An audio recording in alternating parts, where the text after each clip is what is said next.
Hello दोस्तों, स्वागत है आप सबका मेरे यूट्यूब चैनल पे। और मैं इस मांगा का चैप्टर 2 लेके आ चुकी हूँ। तो चैप्टर की शुरुआत होती है जहाँ पे हम भेड़िए को देखते हैं।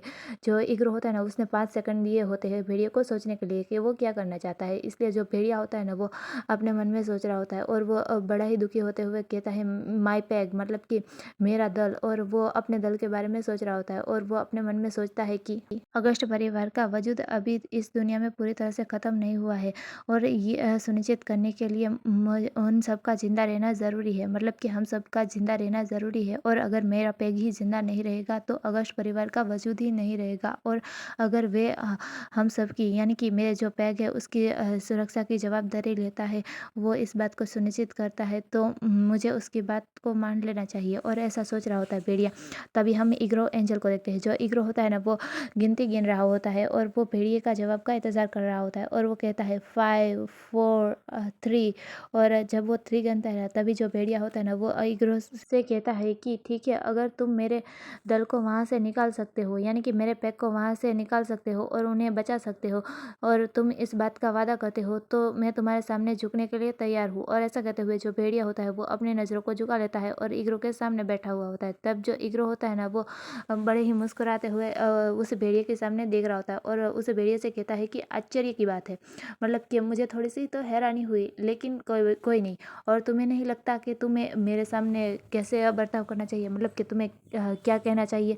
तब जो भेड़िया होता है ना, वो है ना, अपने सिर को पूरी तरह से झुका लेता है और नीचे झुकते हुए कहता है हाँ। और फिर खड़ा हो जाता है और इग्रो से कहता है कि मैं आपके साथ मास्टर और स्लेव, यानी कि स्वामी और दास वाली संधि करने के लिए तैयार हूँ, और उसके लिए मैं आपको अपना खून अर्पित करता हूँ। ऐसा कहने के बाद जो भेड़िया होता है ना, वो इग्रो के पास जाता है और वहाँ पे बैठ जाता है और इग्रो एंजल का हाथ लेता है और अपने सर पे रखते हुए कहता है कि मैं आज से आपका डिसिपल हूँ, आप मेरे मास्टर हैं, मैं आपका स्लेव हूँ। और ऐसा कहता है और वो इग्रो के सामने झुक जाता है। तब जो इग्रो होता है ना, वो उस भेड़िए के चेहरे की तरफ अपने हाथ को ले जाते हुए उस भेड़िए से कहता है कि तुम पहले ऐसे गुलाम होंगे जिस पे मैं अपनी छाप छोड़ूंगा, तो तुम मुझे कभी भी निराश मत करना। और ऐसा कहते हुए जो इग्रो होता है उस भेड़िए के चेहरे पे अपने हाथ को रखता है और उस भेड़िए की तरफ देख रहा होता है। तब जो भेड़िया होता है ना, वो भी इग्रो की आंखों में आंखें डाल के देख रहा होता है और कहता है कि मैं आपको कभी भी निराश नहीं करूंगा मेरे मालिक। तब भेड़िए की ये बात सुनने के बाद जो इग्रो होता है ना, वो बहुत ही ज़्यादा खुश हो जाता है और वो मुस्कुराते हुए कहता है कि वेरी वेल, मतलब कि तुमने बहुत ही अच्छा कहा और तुम ऐसे ही अच्छा करना, और अब मैं तुम्हारे ऊपर अपनी छाप छोड़ूंगा, लेकिन उससे पहले कि मैं ऐसा करूँ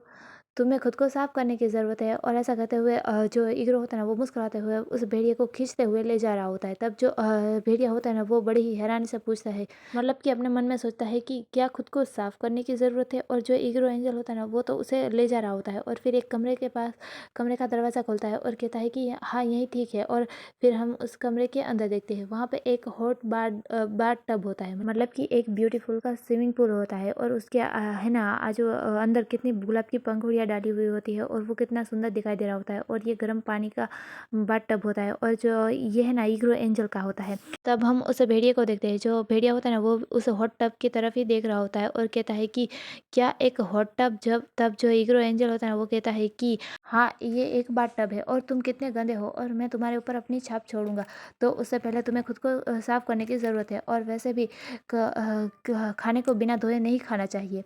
और इग्रो ऐसा कहता है। तब जो भेड़िया होता है ना, वो अपना अजीब सा मुंह बनाता है और जो इग्रो होता है ना, वो उस भेड़िया की तरफ देखते हुए कहता है कि चलो जाओ भी।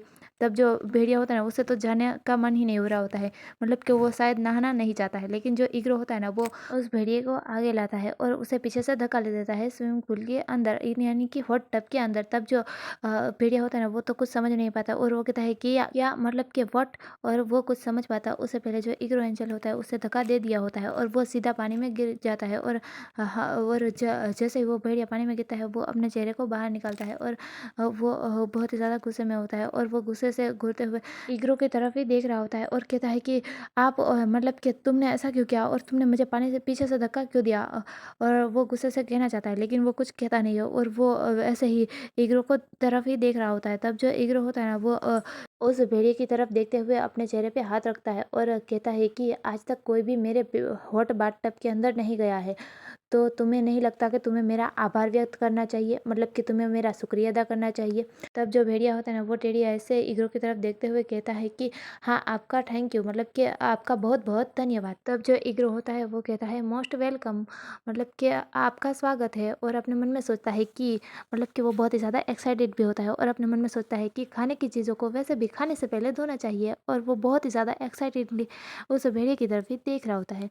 तब हम देखते हैं कि थोड़ी देर के बाद वो भेड़िया अच्छे से साफ सुथरा हो जाता है, यानी कि नहा लेता है और उस बाथ टब से बाहर आ रहा होता है। तब जो ईगल होता है ना वो उस भेड़िए की तरफ देखते हुए कहता है कि तुम अब तरोताजा और साफ दिखाई दे रहे हो, मतलब कि अब तुम बिल्कुल अच्छे दिखाई दे रहे हो, तुम बिल्कुल स्वच्छ हो चुके हो। तब जो वो भेड़िया होता है ना हमें उसे दिखाया जाता है, और वो सच में ही बहुत ही ज़्यादा सुंदर दिख रहा होता है, और उसके चेहरे पे जो खून के धब्बे और जो धूल मिट्टी होती है ना वो धुलने के बाद चली गई होती है, और वो एकदम ब्यूटीफुल दिखाई दे रहा होता है। और वो जो भेड़िया होता है ना वो ईगलो की बात सुनने के बाद ईगलो से कहता है कि अब आप मुझे काट सकते हैं, मतलब कि आप अब अपनी छाप मुझ पर छोड़ सकते हैं। मैं अब तैयार हूँ, मतलब कि अब मैं स्वच्छ हूँ, तो आप अपनी छाप मुझ पर छोड़ सकते हैं मेरे मालिक। और ऐसा कहते हुए जो भेड़िया होता है ना वो ईगलो की तरफ ही देख रहा होता है। तब जो ईगलो होता है ना वो चलते हुए उस भेड़िए के पास आता है और भेड़िए से कहता है कि ओ माय माय, तो अब मैं इसे कोमलता से करूँगा, मतलब कि मैं तुम्हें आराम से बाइट करूँगा। और ऐसा कहते हुए जो ईगलो होता है ना वो उस भेड़िए के गले की जो जंजीर होता है ना उसे खोल देता है, और फिर ईगलो उस भेड़िए के पास जाता है, यानी उस भेड़िए के गले के पास जाता है और अपने दो दांतों को निकालता है, यानी कि जो ईगलो होता है ना वो अपने वेम्पायर वाले दो दांतों को निकालता है, और वो उस भेड़िए के गले के पास जाता है और उसे बाइट करता है। और वहाँ जब बाइट करता है ना तो थोड़ा सा खून भी निकलता है, और जो ईगलो होता है ना वो उस खून को थोड़ा सा पीता भी है, और एक कॉन्ट्रैक्ट करता है, मतलब कि जो भेड़िया होता है ना वो और ईगलो के बीच एक कॉन्ट्रैक्ट बनाता है, जिसमें जो ईगलो होता है ना वो कहता है कि मैं ईगलो एंजल आज से तुम्हें अपना दास बनाता हूँ और दास स्वीकार करता हूँ, तो तुम हमेशा मेरे आजीवन वफादार रहोगे, और अगर तुमने इस कॉन्ट्रैक्ट को तोड़ने की कोशिश की या फिर मुझे धोखा देने की कोशिश की तो तुम्हारा शरीर राख में बदल जाए, मतलब कि तुम मर जाओ और तुम्हारा शरीर राख में बदल जाएगा। और ऐसा कहते हुए जो ईगलो होता है ना वो अपने एक चिन्ह को, यानी कि अपनी एक छाप होती है ना उसे उस भेड़िए के ऊपर छोड़ता है, और बाइट करते हुए फिर बाइट हो जाने के बाद मतलब कि उनके बीच समझौता है, यानी उस कॉन्ट्रैक्ट को हो जाने के बाद जो ईगलो होता है ना वो अपने साइड से उस भेड़िए के चेहरे की तरफ देखता है और फिर दूर हो जाता है। और जब ईगलो थोड़ा सा दूर होता है तब जो वो भेड़िया होता है ना वो उस ईगलो के सामने झुक जाता है और नीचे बैठ जाता है, और अपने सर को झुकाते हुए ईगलो से कहता है कि मैं हेडन अगस्त आपके साथ इस तरह का समझौता करने के लिए सहमत हूँ, मतलब कि आपने अभी जो कहा मैं उस तरह का कॉन्ट्रैक्ट आपके साथ करने के लिए सहमत हूँ। मतलब कि यहाँ पे इस भेड़िए का नाम जो है ना वो हेडन है, तो अब से मैं इसे हेडन कहूँगी, भेड़िया भेड़िया नहीं कहूँगी।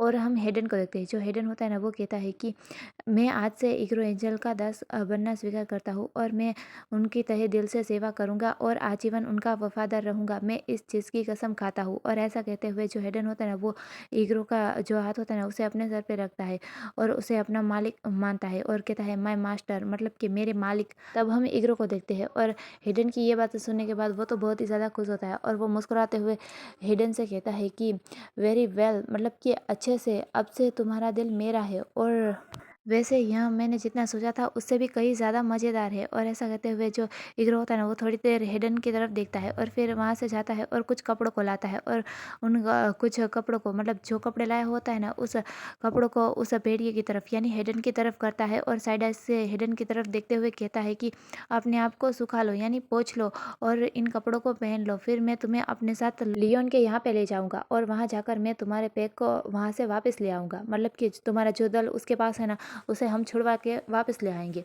तो जल्दी से इन कपड़ों को पहन लो और चलो मेरे साथ, मैं तुम्हें अपने साथ ले जा रहा हूँ। और ऐसा करते हुए जो ईगलो होता है ना वो उन कपड़ों को उस भेड़िए की तरफ यानी हेडन की तरफ करता है। फिर जो हेडन होता है ना वो हाँ मेरे मास्टर, और ऐसा कहते हुए जो हेडन होता है ना वो उन कपड़ों को ले लेता है। और यहाँ पे हमें हेडन के सीने पे एक चिन्ह को भी दिखाया जाता है, यानी एक छाप को दिखाया जाता है, जो कि है ना लियोन और हेडन ने जो कॉन्ट्रैक्ट किया है ना उसकी सबूत है, यानी कि उनकी ये छाप है। अगर अगर हेडन इन कॉन्ट्रैक्ट को तोड़ने की कोशिश करेगा तो ईगो को पता चल ही जाएगा और हेडन ईगो को धोखा भी नहीं दे सकता है, क्योंकि उसके जो शरीर पे है ना, ईगो ने अपनी छाप भी छोड़ी हुई होती है और ये सबूत होती है कि जो हेडन है आज से ही लियोन का गुलाम है, मतलब कि सेवक है। तो स्टोरी में चलिए वापस चलते हैं। तो जो हेडन होता है ना, वो कपड़ों को पकड़े हुए ही अपने मन में सोचता है कि मेरा जो पैक है, यानी कि मेरा जो दल है, वो मेरे इस बलिदान के लायक है। मतलब कि हेडन ने अभी जो ईगो के साथ कॉन्ट्रैक्ट किया और अपना बलिदान दिया, मतलब कि हे ईगो का सेवक बनने के लिए मान गया। इसके बदले में उसे ईगो को उसके पैक को, यानी उसके दल को बचाना होगा। इसलिए जो हेडन होता है, वो अपने मन में सोचता है कि मैंने जो बलिदान दिया वो अपने पैक के लिए वो बिल्कुल सही है, मेरा पैक इसके लायक है। और ऐसा सोचते हुए जो हेडन होता है वो बाद में उन कपड़ों को पहनने लगता है और कपड़ों को पहनते हुए अपने मन में सोचता है कि वैसे भी ये स्थायी है, मतलब कि ये सिर्फ टेम्पररी है, थोड़ी देर के लिए ही है। मैं अगर लियोन के साथ समझौता तोड़ सकता हूँ तो मैं आपके साथ भी कैसे भी करके समझौता तोड़ ही सकता हूँ। और हेडन ऐसा सोच ही रहा होता है। तब जो ईगो होता है ना, जैसे उसकी मन की बात पढ़ ली हो, वैसे पीछे से आवाज़ देते हुए कहता है कि क्या तुम समझौते को तोड़ने की बात सोच रहे हो, तो ऐसा सोचना भी मत। और आगे कहता है कि एक एंजल के साथ खून का समझौता ये इतना आसान भी नहीं होगा। ईगो ऐसा कहते हुए हेडन की ओर ही देख रहा होता है। तो यहीं पे हमारा ये वाला चैप्टर पूरा होता है और आने वाला चैप्टर मैं जल्दी लाने की पूरी कोशिश करूंगी। और अगर आप लोगों को ये वाला वीडियो पसंद आया है तो प्लीज़ इसे लाइक कर दीजिएगा, मेरे चैनल को सब्सक्राइब कर दीजिएगा और फिर मिलेंगे नेक्स्ट चैप्टर में। तब तक के लिए गुड बाय।